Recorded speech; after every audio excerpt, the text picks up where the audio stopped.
नमस्कार दोस्तों, कैसे हैं आप लोग। आई होप आप लोग अच्छे होंगे।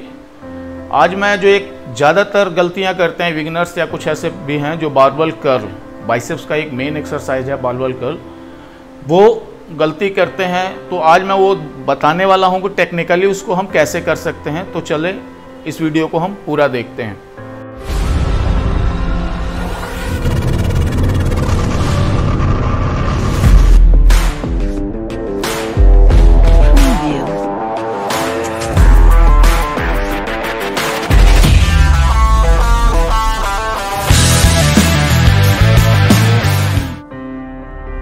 तो फर्स्ट गलती ये है कि ज़्यादातर लोग हैवी वेट के चक्कर में वो टेक्निक को गलत करते हैं। और जो टेक्निक गलत करते हैं वो आप खुद नोटिस करो कि ये भी आप लोग जिम के अंदर करते होंगे, एक दूसरे को देख के कि नहीं वो हैवी मार रहा है तो मैं भी हैवी मारूंगा, ये वो।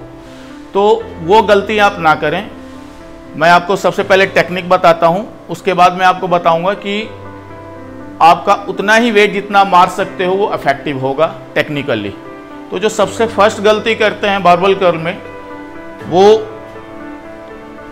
ये है कि जब भी वो उठाते हैं तो एक सबसे पहला कि वो एल्बो को ज़्यादा उठा लेते हैं, ये ठीक है। दूसरी गलती क्या है कि लोअर बैक यूज करते हैं। ज़्यादातर लोग लोअर बैक यूज करते हैं। हैवी वेट जब मारना स्टार्ट करते हैं तो वो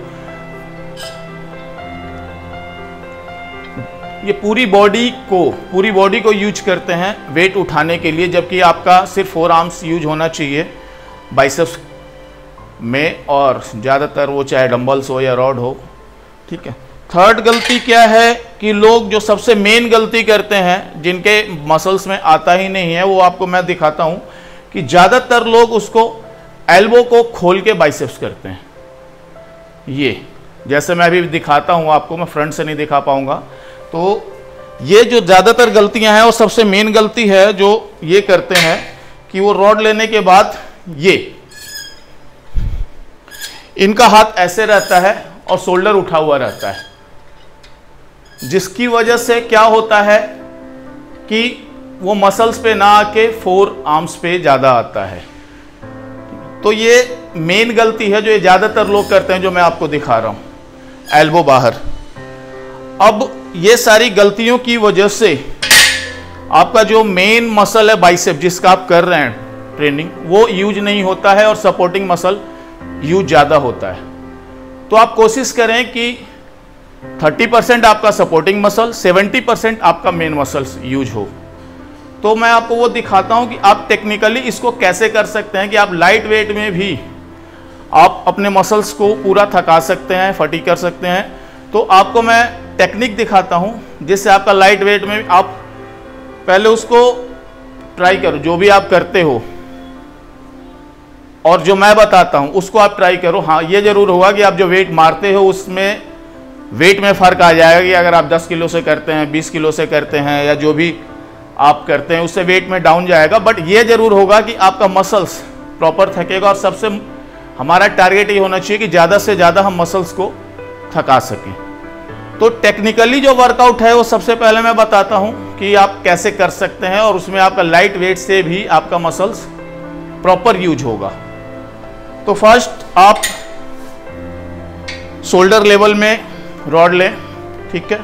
कभी चेस्ट निकाल के, काफ़ी लोग ऐसे ही चेस्ट निकाल के भी वर्कआउट करते हैं और उनका एल्बो बहुत बाहर होता है, तो उससे मसल्स यूज नहीं होता है, उनका मसल्स में आता ही नहीं है। तो सबसे पहले आप बॉडी को रिलैक्स करें। उसके बाद आप थोड़ा सा एल्बो को बहुत ज़्यादा आगे नहीं टच रखें ऑब्लिक में। उसके बाद आप पूरा ऊपर लें शोल्डर लेवल में और पूरा लेग तक रॉड को टच करें, जिसमें आपका एल्बो कम से कम हिले और साइलेंट रहे। जैसे कि मैं आपको ये भी दिखाता हूं। अब ये मेरा प्रॉपर ये है, ठीक है। ये देखिए, आप बैक साइड से देखिए कि मेरा एल्बो टच है ऑब्लिक में।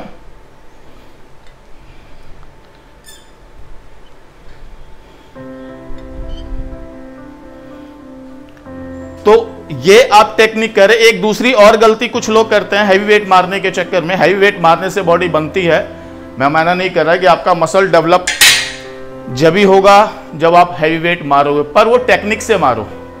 ये नहीं कि आपने वेट सिर्फ आपको उठाना है, लिफ्ट करना, और आपकी बॉडी कहाँ जा रही है नहीं जा रही है, मसल से उठ रहा है या सपोर्टिंग मसल ज़्यादा यूज हो रहा है, ये सारी चीज़ें ही आप नोटिस करें। तो एक गलती जो लोग हाफ मारते हैं, वो फुल करते ही नहीं। ऐसा नहीं कि हाफ नहीं कर सकते हम बाइसेप्स में, पर सबसे पहले टारगेट आपका ये होना चाहिए कि आप full range of motion workout करें, जिससे आपकी पूरी बाइसेप्स के मसल यूज हो नीचे से ऊपर तक। तो एक और मैं अभी गलती दिखाता हूं कि ज़्यादातर लोग इसको यहां से तो उठाते हैं, बट ये नीचे यहां लाने के बाद फिर दोबारा उठा लेते हैं, ये लेग तक पूरा नहीं लाते। इसको कहते हैं फुल रेंज ऑफ मोशन, कि आप शोल्डर तक जा सकते हैं, लेग तक लाएं पूरा, यहां से वेट को ना उठाएं, ये ना करें। ये आप कर सकते हैं पूरा सेट कंप्लीट करने के बाद, एक 21 का जो सेट होता है उसमें आप कर सकते हैं। पर ये है, अगर आप रॉड को पूरा नीचे तक नहीं लाते हैं, हाफ से उठाते हैं, तो उसका सबसे बड़ा नुकसान ये है कि आपका जो लोअर बाइसेप्स है, नीचे का मसल्स, ये आपका यूज होगा ही नहीं। आपका जब भी बाइसेप्स ग्रो करेगा तो ऊपर ऊपर से करेगा, नीचे ये स्पेस आपका 1.5 से 2 इंची खाली रह जाएगा। तो इसको आप पूरा नीचे तक लाएं, पूरा ऊपर लें, और वेट उतना उठाएं जितना आपको लगता है कि इस टेक्निक से आप कर पा रहे हो। ये नहीं कि आपने वेट ज़्यादा किया और आपका सपोर्टिंग मसल ज़्यादा यूज होने लगा, जैसे मर्जी सिर्फ वेट उठाना है, तो वो चीज़ें ना करें। मसल्स को ज़्यादा से ज़्यादा यूज करें, जैसे कि 70% मेन मसल यूज होना चाहिए। तो ये सारी चीज़ें हैं जो बाइसेप्स में गलती करते हैं लोग, तो इसको ध्यान से करें प्लीज़। और वेट आप अपने लिमिट से उठाएं, आपकी जो कैपेसिटी। ऐसा नहीं कि सामने वाला 15 किलो वेट से कर रहा है बाइसेप्स, 10 रैप वो निकाल पा रहा है, और आप सपोज करो कि आप 5 किलो या 2.5 किलो से आप 10 रैप निकाल रहे हो। तो आप ये सोचो कि आपका जो 2.5 किलो या 5 किलो है और उससे आप 10 निकाल पा रहे हो, तो समझो कि आप वो वजन आपके लिए 15 किलो के बराबर ही है। अगर वो 15 किलो से 10 रैप निकालता है और आप 2.5 किलो से 10 रैप निकाल पा रहे हो, तो मसल जो थक रहा है वो दोनों इक्वल ही थक रहा है। मेन टारगेट होता है हमारा मसल्स को थकाना, डिमोटिवेट ना हो कि यार ये तो इतना मारता है और मैं इतना मारता हूं, वो इतना वेट लगा के कैसे कर रहा, मैं इतना कम क्यों कर रहा हूं। अगर आप 2.5 किलो से ही कर रहे हो, टेक्निकली वर्कआउट कर रहे हैं, तो वो आपके 15 किलो के बराबर ही मसल को थकाएगा। इस बात का हमेशा ध्यान रखें। जिम में अपने मसल्स के अकॉर्डिंग, जो आपके मसल्स में जितनी पावर है उसके अकॉर्डिंग वेट उठाएं। जिम के अंदर अगर 50 लोग हैं, 60 लोग हैं, 100 लोग हैं, तो सबकी स्ट्रेंथ अलग अलग होती है। तो इस बात का हमेशा ध्यान रखें, चाहे वो किसी भी चीज़ का वर्कआउट करें, चेस्ट का करें, बैक का करें, शोल्डर का करें, टेक्निक पे प्रॉपर ध्यान दें, जिससे क्या होगा कि आपका मसल डेवलप करेगा, मसल में स्ट्रेंथ बढ़ेगी। जब मसल्स में स्ट्रेंथ बढ़ेगी तो आप 2.5 किलो से कर रहे हैं, एक दिन आप 15 किलो से करना स्टार्ट करोगे, या 20 किलो करोगे, या 25, आप उस टारगेट तक पहुंच जाओगे। पर जब अगर मसल यूज ही नहीं होगा, 30% हमारा मेन मसल यूज हो रहा है, 70% हमारा सपोर्टिंग मसल यूज हो रहा है, तो आपका मसल कैसे डेवलप होगा। तो सबसे पहले आप टेक्निक को सुधारें, चाहे लाइट वेट से ही हो पाएगा। धीरे धीरे धीरे धीरे आपको खुद फील कर पाओगे। जैसे अभी आज भी मैंने 1 2 3 काफ़ी लोगों को करवाया, वो जो करते थे। काफ़ी बच्चे ऐसे बाहर से भी आते हैं, वो जिम में काफ़ी टाइम इधर या उधर कहीं वो जिम करते हैं, तो उनका मैं पहले करके दिखाओ, तो उनका ये पोस्चर होता है कि एल्बो बाहर करके। तो एल्बो बाहर करने में क्या होगा, सबसे बड़ी बात आप किसी भी को नोटिस करना कि उनका 4 आर्म्स ब्रॉड हो जाता है। 4 आर्म्स ब्रॉड होने की वजह से उनके बाइसेप्स दिखते ही नहीं है। जितना आप एल्बो को अंदर करके बाइसेप्स को यूज करोगे, आपका मेन मसल ज़्यादा यूज होगा, 4 आर्म्स मसल कम यूज होगा। ठीक है, कुछ लोगों के हाथ मीन्स स्टिफ, इतनी स्टिफ हो जाती है कि वो ऐसे हाथ को रखते हैं, वो सीधा नहीं हो पाता, या कुछ मतलब 4 आर्म्स इतना यूज करते हैं बाइसेप्स के वर्कआउट में कि उनका मेन मसल यूज ही नहीं होता है।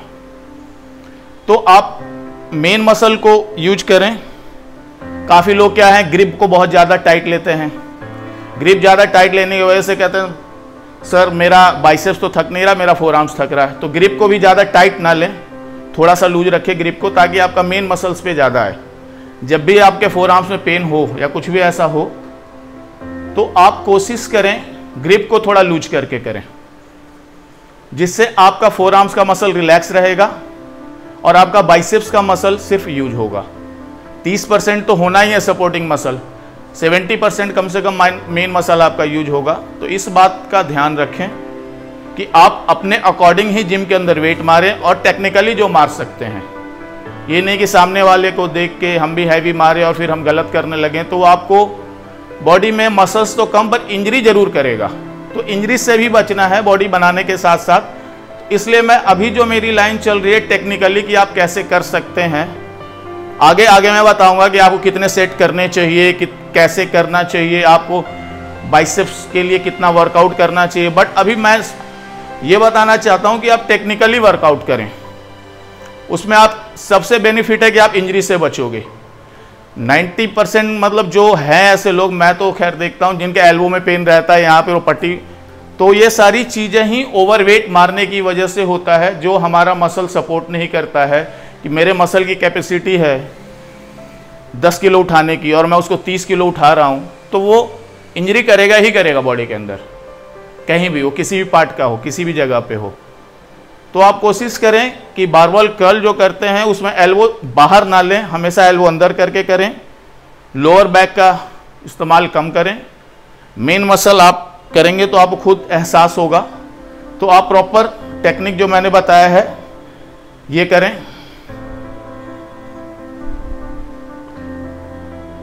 वेट लेके तो आपको खुद एहसास होगा। अभी तक आप जितना भी कर रहे हैं और आप कुछ दिन ये आप करके देखें, आप वेट उतना नहीं मार पाएंगे जितना आप एल्बो खोल के मार पाते हैं, बट ये जरूर होगा कि आपका मसल उससे ज्यादा थकेगा। तो ये सब चीजें मैं जिम के अंदर नोटिस करता हूं, तो इसलिए मैं इन सब चीजों पे ही वीडियो बना रहा हूं। कि कहीं बाहर कर रहे हैं वो तो बोलते हैं भैया मैं तो यहां से आया हूं, मैं वहां से आया हूं, ऐसा कुछ बताया नहीं जाता था या कुछ भी ऐसा। मैं कहा चलो ठीक है, अब जहां से भी आप आए हो, बट टेक्निक को सबसे पहले सीखो, उसके बाद आप वेट बढ़ाना स्टार्ट करो उस पर। जैसे जैसे आप टेक्निकली वर्कआउट करोगे आपका स्ट्रेंथ मसल्स की ऑटोमेटिक बढ़ेगी, खुद ऑटोमेटिक आप हैवी वेट पे आ जाओगे। तो ये सारी चीजें हैं जो मैं टेक्निक बता रहा हूं। तो और भी ऐसी जानकारियां हैं जो मैं आपको, जिसमें शोल्डर में लोगों को पेन होता है या फिर किस वजह से पेन होता है, क्या ऐसी एक्सरसाइज गलत करते हैं जिनसे शोल्डर में पेन होना स्टार्ट हो जाता है, ऐसी बहुत सारी चीज़ें हैं। तो वो मैं सब आपको धीरे धीरे बताऊंगा। तो और भी ऐसी जानकारियों जानने के लिए प्लीज़ मेरे चैनल को लाइक, सब्सक्राइब एंड शेयर करें। और आपका सपोर्ट मेरे लिए बहुत ज़रूरी है ताकि मैं और भी ऐसी जानकारियां दूं। तो please support. Thank you very much.